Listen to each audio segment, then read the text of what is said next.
यहोवा का धन्यवाद करो, उससे प्रार्थना करो, देश देश के लोगों में उसके कामों का प्रचार करो, उसके लिए गीत गाओ, उसके लिए भजन गाओ, उसके सब आश्चर्य कर्मों पर ध्यान करो, उसके पवित्र नाम की बड़ाई करो। यहोवा का धन्यवाद करो, उससे प्रार्थना करो। आइए हम सब अपने सरों को झुकाएं, परमेश्वर को धन्यवाद दें कि परमेश्वर ने हमें सुरक्षित रखा।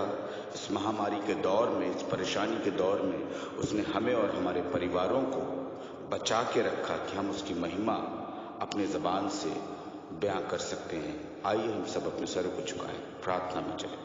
सर्वशक्तिमान और दयावान परमेश्वर खुदावन यीशु मसीह के नाम से आपके चरणों पे आते हैं। प्रभु, हम आपको हृदय से धन्यवाद देते हैं। प्रभु, बीती रात की मीठी नींद के लिए, बीते हफ्ते की सुरक्षा के लिए प्रभु, और पिता परमेश्वर आज के विश्रामवार में सही सलामती से आपने हमें पहुंचाया। प्रभु, इसके लिए हम आपको हृदय से धन्यवाद देते हैं। धन्यवाद देते हैं प्रभु कि हमारे परिवार सुरक्षित है। धन्यवाद देते हैं हमारी कलीसियाओं में प्रभु परेशानियां आई तो प्रभु, दिक्कतें आई तो, लेकिन परमेश्वर उन सब से आपने हमें पार लगाया। आपने अपनी सामर्थ्य से हमें परिपूर्ण किया। प्रभु जी, शैतान के हर एक वार को आपने रोका और ये मुबारक मौका दिया प्रभु आपने कि हम आपकी धन्यवाद, आपको पिता परमेश्वर धन्यवाद का बलिदान चढ़ा सके। हाँ खुदावन, सच में जो आपने कहा है वो आपने पूरा किया कि मैं जगत के अंत तक तुम्हारे साथ हूँ।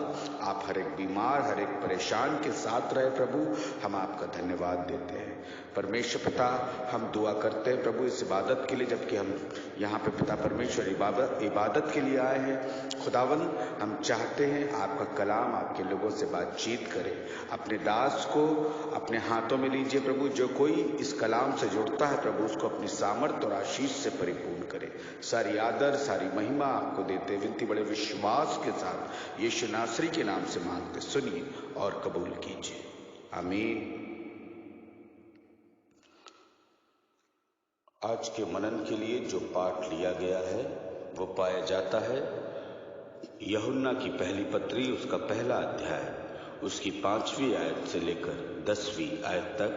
पहला यूहन्ना उसका पहला अध्याय, उसकी 5 से लेकर 10 आयत तक। कलाम इस प्रकार से कहता है, जो समाचार हमने उससे सुना और तुम्हें सुनाते हैं वो ये है कि परमेश्वर ज्योति है और उसमें कुछ भी अंधकार नहीं। यदि हम कहें कि उसके साथ हमारी सहभागिता है और फिर अंधकार में चलें तो हम झूठे हैं और सत्य पर नहीं चलते। परंतु यदि जैसा वह ज्योति है में है वैसे ही हम भी ज्योति में चलें तो एक दूसरे से सहभागिता रखते हैं और उसके पुत्र यीशु मसीह का लहू हमें सब पाप से शुद्ध करता है। यदि हम कहें कि हम में कुछ भी पाप नहीं तो अपने आप को धोखा देते हैं और हम में सत्य नहीं। यदि हम अपने पापों को मान लें तो वो हमारे पापों को क्षमा करने और हमें सब अधर्म से शुद्ध करने में विश्वास योग्य और धर्मी है। यदि हम कहें कि हमने पाप किया तो उसे झूठा ठहराते हैं और उसका वचन हम में नहीं है। ये परमेश्वर का पवित्र वचन है। इसके पढ़े, सुने और ग्रहण किए जाने पर प्रभु की आशीष हो। आमीन। इससे पहले कि हम परमेश्वर के कलाम में चलें, एक छोटा सा कोरस हम सब गाकर परमेश्वर की महिमा करेंगे। उसने दाखरस और तेल उंडेला, मेरी आत्मा को चंगा किया। उसने दाखरस और तेल उंडेला, मेरी आत्मा को चंगा किया। उसने दाखरस और तेल उंडेला, मेरी आत्मा को चंगा किया। यरियों के किनारे अधमुआ पड़ा, यरियों के किनारे अधमुआ पड़ा।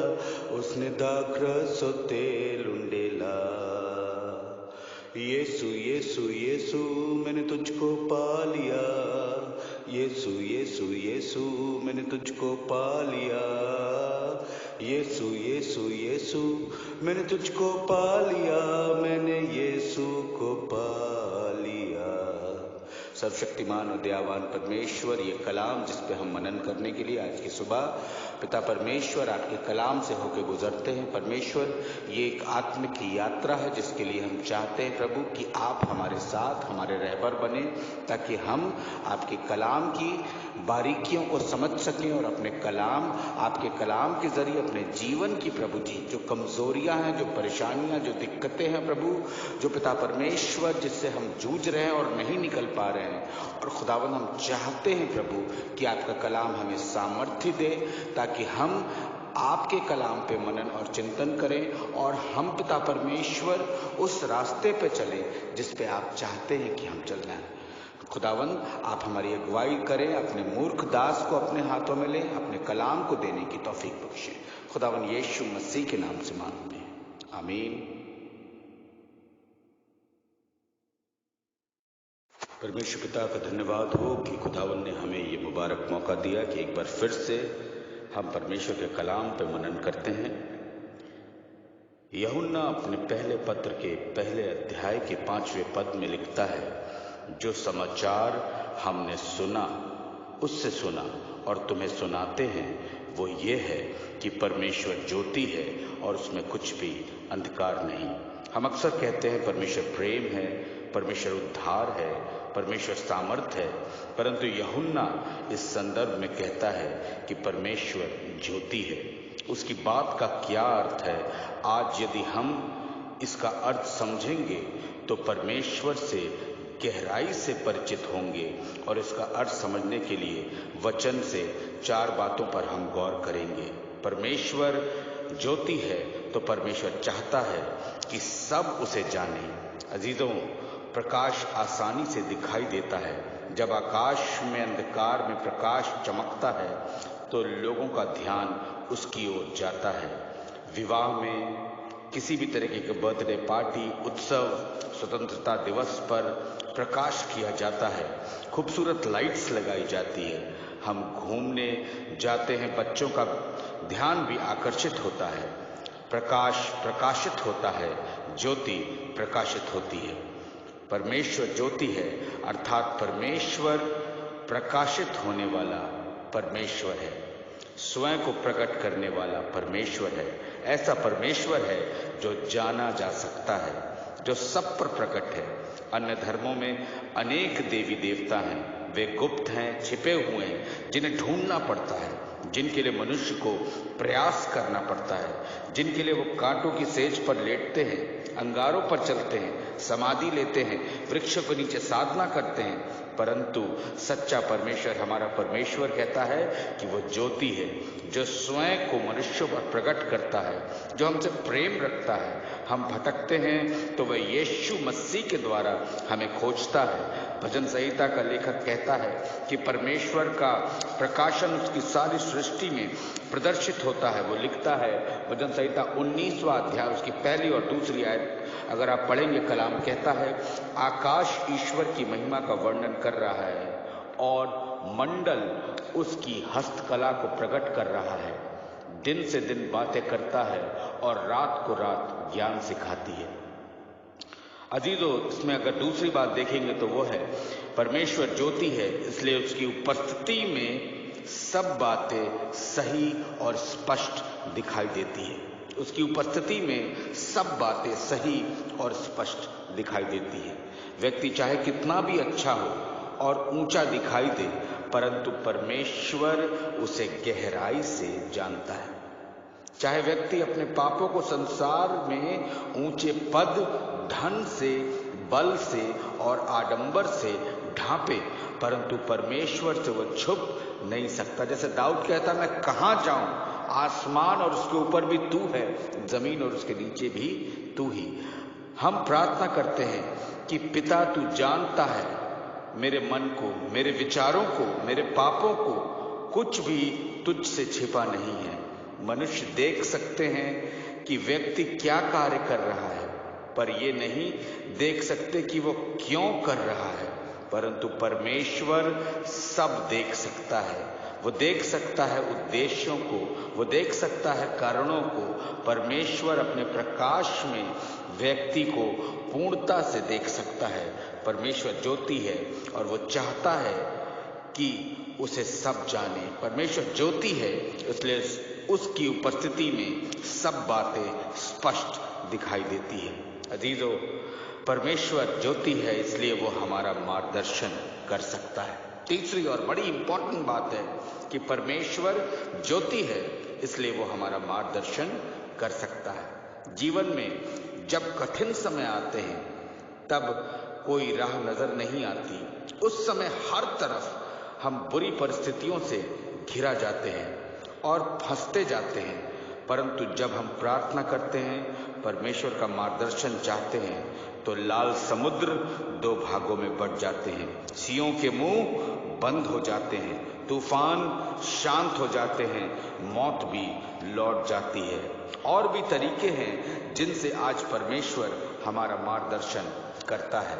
वो वचन के द्वारा हमारा मार्गदर्शन करता है, हमारे हृदयों में अपनी इच्छा प्रकट करके हमारा मार्गदर्शन करता है। मसीही अगुओं की सलाह के द्वारा वो हमारा मार्गदर्शन करता है। परमेश्वर परिस्थितियों के द्वारा हमारा मार्गदर्शन करता है, परंतु प्रमुख बात यह है कि हमें उससे प्रार्थना करना है। उसका मार्गदर्शन प्राप्त करने के लिए उससे मांगना है, उससे प्रार्थना के द्वारा संपर्क हमें बनाना है।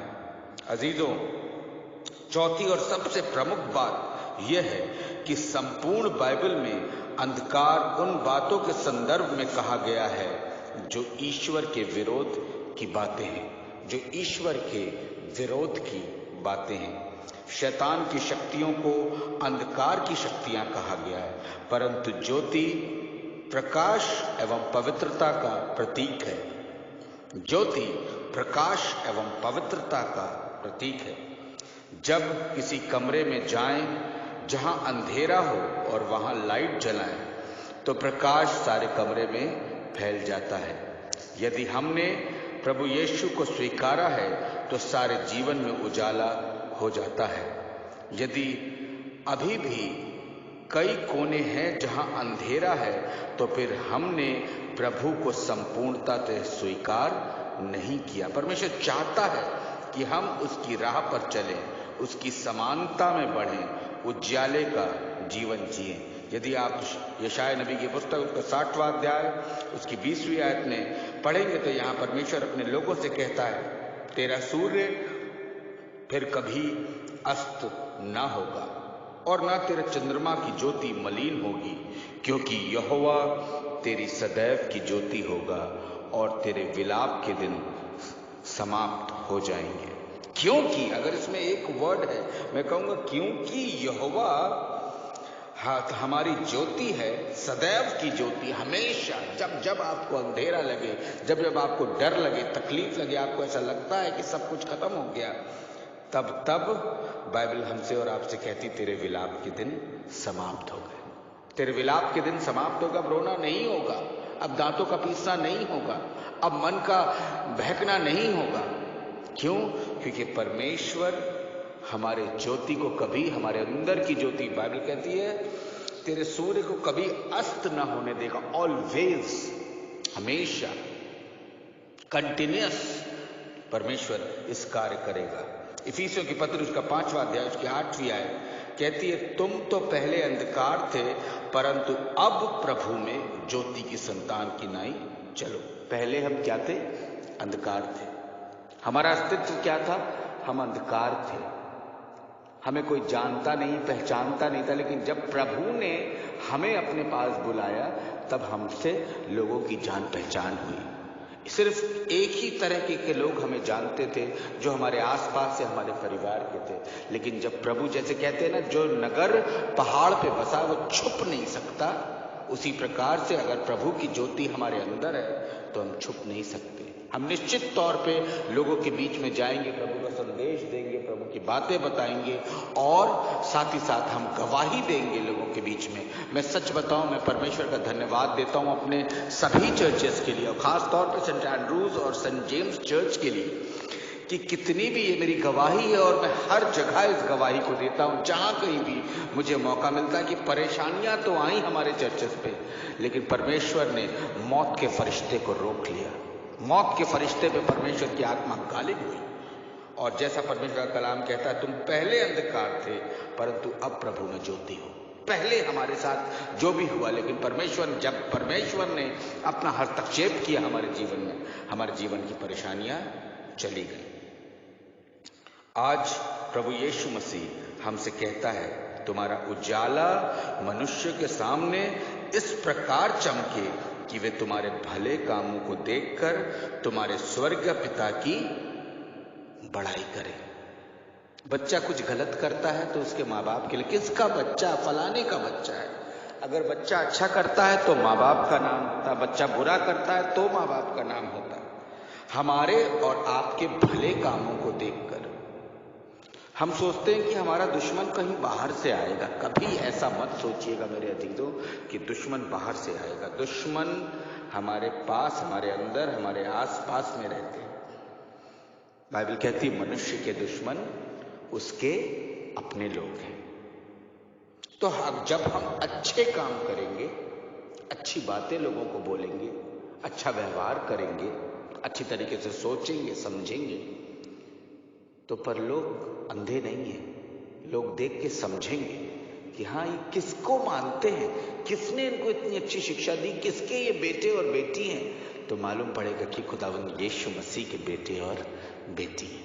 अजीजों, कलाम कहता है, तुम ज्योति की संतान हो तो ज्योति का जीवन होना चाहिए। तुम ज्योति के संतान हो तो ज्योति का जीवन होना चाहिए। उजाले के काम होने चाहिए, उजाले की गवाही होनी चाहिए। सबसे बड़ी चीज है, हमारे अंदर में कुछ अच्छा घटित हुआ, हमारे परिवार में कुछ अच्छा घटित हुआ, लेकिन अगर हमारी बातें लोगों तक नहीं पहुंची, हमारी गवाही लोगों तक नहीं पहुंची, तो यकीन मानिए वो सिर्फ हम तक रह जाएगा। यूहन्ना हमें बताता है कि परमेश्वर ज्योति है, इसलिए वो चाहता है कि उसे सब जाने। उसकी उपस्थिति में सब बातें सही और स्पष्ट दिखाई देती है। वो हमारा मार्गदर्शन कर सकता है। हम अंधकार की बातों से दूर हो और उसके उजाले में चलें। आज विचार करें अपने हृदय में टटोलें, क्या हमारे जीवन में प्रकाश है? क्या हम दूसरों के लिए आशीष का स्रोत हैं? क्या हमारा जीवन परमेश्वर के वचन से प्रकाशित है? यदि आज प्रभु यीशु मसीह को अपने जीवन में हमने स्वीकार किया है तो परमेश्वर का प्रकाश हमें जरूर मिलेगा और हमारा जीवन इस संसार के अंधकार में दूसरों के लिए आशीष का कारण बनेगा। हमारा जीवन दूसरों के लिए आशीष का कारण बनेगा। परमेश्वर यही तो चाहता है। कब तक कौन जिएगा हमें मालूम नहीं। हम एक दूसरे की बुराइयां ढूंढने में इतने व्यस्त हैं कि अच्छाइयों पे तो हम ध्यान ही नहीं दे पाते। हमने अपने नजरिए को दूसरे की कमजोरियों को देखने के लिए रख रखा है, लेकिन क्या उनमें बल है उसे हमें देखना, उसे हमें एनहांस करना है। एनहांस कैसे होगा? जब हमारी गवाहियां लोगों तक पहुंचेंगी, लोगों की गवाहियां हम तक पहुंचेंगी, तब हम एक दूसरे को देख के एनहांस हो जाएंगे, हम एक दूसरे को देख के मजबूत हो जाएंगे। परमेश्वर करे कि परमेश्वर आपके जीवन के हर एक अंधकार को, वरन हमारे जीवन के हर एक अंधकार को दूर करे। यीशु मसीह जो ज्योति का प्रतीक बन के इस धरती पर आया, बाइबल कहती है जब वो पैदा हुआ था तो सितारा चमका था, उस जमाने से लेके आज तक वो ज्योति का प्रतीक बन के खड़ा हुआ है। और वही यीशु मसीह आज हमसे और आपसे फिर से कहता है, मेरे पीछे हो ले तो मैं तुझे मनुष्यों का पकड़ने वाला बनाऊंगा। परमेश्वर अपनी करुणा और दया से आप सबों को भरे, आपके परिवारों को रखे। आप इस कलाम से अगर जुड़ते हैं तो परमेश्वर अपनी आशीष से आप सबों को परिपूर्ण करे। मेरी ये दुआ है, मेरी ये प्रार्थना है कि आपके परिवारों की हर एक समस्याएं जो शैतान अपने जोरावर रूप से उतरता है और हमारे जीवनों में करता है, उनसे परमेश्वर ही आपको बचाए। परमेश्वर की ज्योति आपके घर के, आपके परिवार के हर एक अंधकार को दूर करे। और सबसे बड़ा अंधकार जो मेरे और आपके मन में है, बाइबल कहती है मन में असाध्य रोग लगा। ऐसा रोग है जिसका कोई जवाब नहीं है, जिसके लिए कोई दवाई नहीं बनी। तो परमेश्वर उस लाइलाज मन के रोग को दूर करने में भी सामर्थ्य है। खुदा अपनी रहमत से आपको भरे, आपके परिवारों को भरे, अपनी रहमत परमेश्वर आप पे निरंतर उंडेलते रहे जब तक हम दोबारा ना मिले। खुदावंद आपको महफूज बना लेंगे। आइए हम अपने प्रभु के सम्मुख अपने सरों को झुकाएं, प्रार्थना में चलें। सर्वशक्तिमान पिता परमेश्वर, धन्यवाद देते हैं प्रभु, आपने ये मौका दिया कि ये कलाम जो सच में प्रभु हमें प्रकाशित करता है, सच में ये बताता है कि हमारा परमेश्वर हमसे दूर नहीं है, हमें उसको ढूंढना नहीं, वो हमें ढूंढता हुआ चला आया। प्रभु जी, मैं अपनी कलीसियाओं को आपके हाथों में रखता हूँ, आपके लोगों को प्रभु आपके हाथों में रखता हूँ। हम जरूर एक दूसरे को देख नहीं सकते हैं, ऑनलाइन माध्यम से जुड़े, लेकिन खुदावंद हमें यकीन है प्रभु, आप जैसे यहाँ पे आप वहाँ पे भी उपस्थित है। हर एक बच्चे को, हर एक बुजुर्ग को, हर एक जवान को यीशु नासरी अपने चर्च के और दोनों कलीसियाओं में प्रभु आपकी पिता परमेश्वर अपने लोगों को आपके पवित्र लहू में बांधते हैं। परमेश्वर सबको सुरक्षित रखिए। हमें नहीं मालूम, हर रोज वायरस नए वेरिएंट बदल रहा है, नए तरीके से शैतान कोशिश कर रहा प्रहार करने की। खुदावंद कौन बचाएगा? सिर्फ आप बचा सकते हैं पिता परमेश्वर। जैसे ही हम लाइट ऑन करते हैं, अंधकार, एक एक बूंद अंधकार प्रभु हमारे घर से दूर हो जाता है। उसी तरीके से प्रभु जब आपकी ज्योति चमकती, हमारे मन का, हमारे जीवन का, हमारे शरीर का अंधकार प्रभु यीशु मसीह दूर हो जाता है। और सिर्फ आप ही हैं जो ये कर सकते हैं। खुदावंद अपनी कलीसियाओं को, अपने लोगों को आपके हाथ में रखते हैं, अपने परिवारों को आपके हाथ में रखते हैं। जो बीमार हैं उनको आपके हाथ में रखते हैं, जो पिता परमेश्वर इम्यूनिटी प्रॉब्लम से लड़ रहे हैं उनको आपके हाथ में रखते हैं, जो आपके तमाम सेवक और सेविकाएं हैं उनको आपके हाथ में रखते हैं, जो पिता परमेश्वर आपका प्रचार करते हैं उनको आपके हाथ में रखते हैं। अपने तमाम बड़े अधिकारियों को प्रभु आपके हाथ में रखते हैं। अपने देश के तमाम प्रमुख लोगों को प्रभु जो हमारे ऊपर शासन करते हैं उनको आपके हाथ में रखते हैं। प्रभु जी आप अगुवाई कीजिए। आप कहते हैं प्रभु कि आपका प्रकाश उठ प्रकाशमान हो। प्रभु आप उठाइए, खड़ा कीजिए, प्रकाशमान कीजिए पिता परमेश्वर उन्हें, ताकि वो हमारा अच्छा संचालन करने वाले हो सके। पिता परमेश्वर एक बार फिर से अपनी कलीसियाओं को आपके हाथों में रखते हैं, अपने परिवारों को आपके हाथों में रखते हैं और इस विनती को बड़े विश्वास के साथ यीशु नासरी के नाम से मांगते सुनिए और कबूल कीजिए। आमीन। प्रभु की प्रार्थना में एक साथ मिलकर बोलेंगे। आए हमारे बाप, तू जो आसमान में है, तेरा नाम पाक माना जाए, तेरी बादशाहत आए, तेरी मर्जी ऐसे आसमान में पूरी होती हुई जमीन पर भी हो। हमें रोज की रोटी आज में बख्श दे, हमें कसूरों को माफ कर जैसे अपने कसूर वालों को माफ करते हैं। हमें आजमाइश में न पड़ने दे, बल्कि बुराई से बचा, क्योंकि बादशाहत, कुदरत, जलाल अब तक तेरे ही है। आमीन। अब हमारे खुदावन यीशु मसीह का फजल, खुदा बाप की मोहब्बत और रूह पाक की रिफाकत और शराकत हम में से हर एक के साथ, तमाम ईमानदारों के साथ अब से लेकर हमेशा हमेशा तक होती रहे। आमीन। आप सबको जय मसीह की। परमेश्वर अपनी करुणा आप सबके ऊपर बनाए रखे। अजीजों, आप बहुत ही महत्व रखते हैं परमेश्वर की नजर में। इंसान आपका महत्व समझे, हम एक दूसरे का महत्व समझें या ना समझें, लेकिन परमेश्वर हमारा महत्व जानता है। वो जानता है कि अगर हम रहेंगे तभी तो उसका प्रचार किया जाएगा। इसलिए परमेश्वर हमें बचाता है। परमेश्वर अपनी करुणा से आप सबको भरे। Praise the Lord. Till we meet again. परमेश्वर आप सबके साथ बना रहे। आमीन।